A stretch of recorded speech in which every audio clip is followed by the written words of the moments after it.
Assalamualaikum warahmatullahi wabarakatuh. Korban pun tinggal sehari lagi. Tapi dalam musim korban ni telah tular satu video yang orang ramai tersentak. Video berkaitan dengan satu ustaz, rasanya dari negeri seberang. Dia mengatakan bahawa melakukan ibadat korban di masjid, sama ada di dalam masjid atau juga di luar masjid, hukumnya adalah haram. Satu. Dan penceramah tersebut juga menyebutkan bahawa penggunaan peralatan masjid untuk melakukan ibadat korban, hukumnya adalah haram. Jadi bila video itu telah tular, ramai orang tersentak. Lebih-lebih lagi di negara kita Malaysia ni, dari Perlis hingga ke Sabah, rata-rata orang melakukan ibadat korban di masjid. Biarpun hukum asal mengadakan korban itu sunat diadakan di rumah masing-masing. Tetapi trend bukan masa kini dah lama dah, orang mengadakan di masjid untuk tujuan keramaian. Ramai-ramai melakukan ibadat korban. Tiba-tiba umat Islam tersentak dengan video tersebut. Jadi pakat bertanya sana sinilah, sehingga saya salah seorang yang dirujuk untuk menjelaskan keadaan ini, yang mengatakan bahawa melakukan ibadat korban di masjid hukumnya adalah haram. Beginilah penjelasannya. Saya bersetuju benar 100% dengan penjelasan ustaz tersebut. Jika melakukan ibadat korban itu di dalam masjid, itu bangunan yang mulia, atau mana-mana binaan yang sambung menyambung dengan masjid, maka hukumnya adalah haram berdasarkan larangan Nabi SAW. Asas kepada pengharaman tersebut adalah kerana menjaga kemuliaan masjid dan kesucian masjid. Kerana apabila dilakukan ibadat korban di dalam masjid, maka masjid akan tercemar, iaitu dengan najis, iaitu darah binatang yang dikorbankan dan juga najis yang terhasil daripada binatang tersebut. Contohnya air kencing binatang tu ataupun tahinya. Maka hukum mengadakan korban penyembelihan dalam masjid adalah haram, atau bangunan yang sambung menyambung dengan masjid adalah haram. Saya setuju 100% tanpa pertikaian.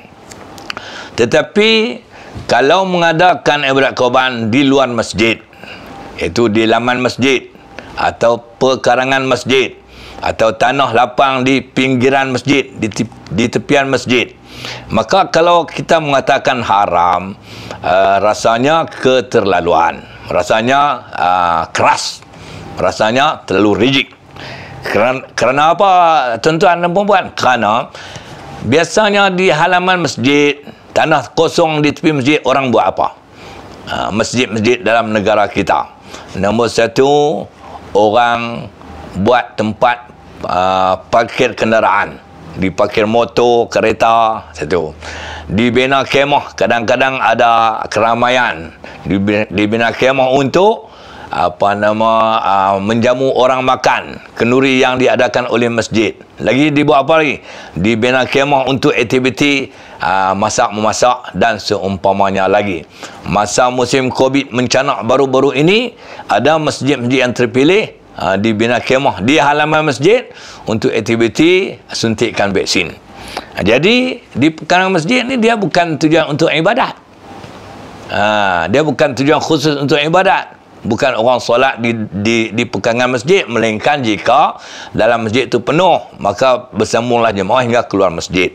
Jadi pada kepahaman saya, tiada masalahnya, dan kita tidak boleh menghukumkan sebagai haram melakukan ibadat korban, sembelihan korban di perkarangan masjid, kerana perkarangan masjid itu adalah tanah yang biasa, walaupun statusnya tanah wakaf, kadang-kadang tanah kerajaan, atau di pinggiran masjid yang kegunaan tanah itu tidak khusus untuk ibadat.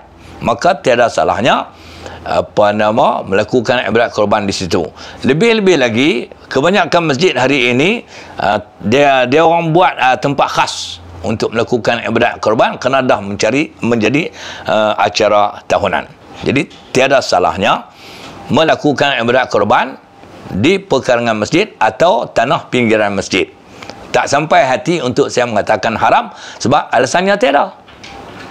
kerana tercemar, najis, ganggu buat ibadat dan seumpamanya, dan tanah tu dia tiada kemuliaan seperti bangunan masjid. Itu penjelasan yang pertama. Yang keduanya berkaitan dengan penggunaan peralatan masjid untuk aktiviti ibadah korban. Adakah menggunakan alat-alat masjid ni untuk aktiviti ibadah korban haram? Maka jawapannya ada dua lah pada kepahaman saya. Jika kita menggunakan peralatan masjid yang diwakafkan khas untuk aktiviti ibadat di dalam masjid, contohnya kapet, ataupun kipas angin yang duduk dalam masjid tu untuk aktiviti keselesaan orang beribadat di dalamnya, ataupun tirai masjid sebagai pemisah di antara jemaah lelaki dan puan, kita bawa keluar pergi untuk urusan ibadah korban. Saya setuju dengan pendapat Ustaz sebut, mengatakan adalah haram sebab dia wakaf khas atau tujuan khas untuk aktiviti ibadat. Itu kita tak pertikai. Tetapi kalau peralatan masjid, contohnya macam pinggan, baldi, kawah, periuk, besen, lepas tu pisau, papan kuda, papan pemotor tu lah. Apakah peralatan tersebut digunakan untuk aktiviti ibadat? Jawabnya tidak. Takkan orang sembahyang pakai besen, takkan orang sembahyang pakai tung gas dapur masjid. Maka kegunaan peralatan tersebut adalah untuk kegiatan lain daripada ibadat. Contohnya aktiviti makan minum, kadang-kadang masjid buat kenduri. Lagi aktiviti kadang-kadang orang nak mesyuarat jawatan kuasa Qur'an masjid, ada jamuan dan seumpamanya. Maka penggunaan alat-alat tersebut untuk mengadakan aktiviti ibadat korban harus, jika dibenarkan oleh pengurusan masjid. Jika dibenarkan oleh pengurusan masjid. Tapi kalau tidak dibenarkan oleh pengurusan masjid yang diamanahkan untuk menjaga masjid, jika tidak dibenarkan, maka barulah kita boleh mengatakan penggunaannya adalah haram. Dan kita melihat pula kepada dari mana sumber untuk mendapatkan peralatan tersebut. Kita semua tahu bahawa wang masjid dia datang daripada orang-orang yang pergi ke masjid. Sama ada orang yang pergi ke masjid itu adalah orang yang tinggal dalam qaryah tersebut atau orang luar yang datang singgah melakukan solat di masjid tersebut. Jadi orang masukkan sumbangan derma ke dalam tabung masjid, dia ada dua tujuan. Yang pertama tujuan khas, yang kedua tujuan umum. Kalau tujuan khas, contoh macam kalau masjid letakkan tabung yang bentuk khas, contoh tabung anak yatim, tabung tanah kubur, itu khas. Artinya kalau masjid ambil duit tabung anak yatim digunakan untuk korban, hukumnya adalah haram. Tabung tanah kubur digunakan untuk aktiviti korban, hukumnya adalah haram. Tapi kalau tabung masjid, duit masuk di situ, maka dia adalah untuk tujuan yang umum, boleh digunakan untuk tujuan-tujuan kebajikan umat Islam.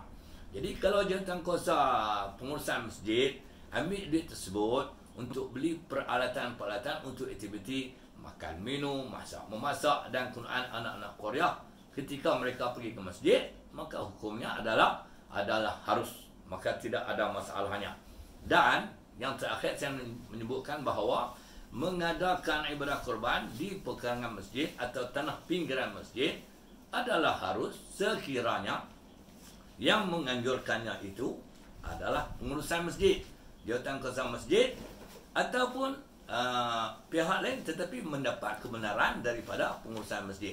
Hukumnya adalah harus. Saya tidak tergamak untuk mengatakan bahawa mengadakan ibadat korban di halaman masjid atau tanah kosong di tepi masjid sebagai haram, kerana dia tak termasuk dalam sebab mengharamkannya, iaitu mencemarkan masjid dengan darah dan kekotoran, sebab pencemaran itu masuk di dalam masjid atau menggunakan yang sambung menyambung dengan masjid. Itulah sedikit penjelasan untuk menghilangkan suasana panik umat Islam yang rata-rata mengadakan ibadat korban di masjid-masjid kita di seluruh negara. Wallahu a'lam.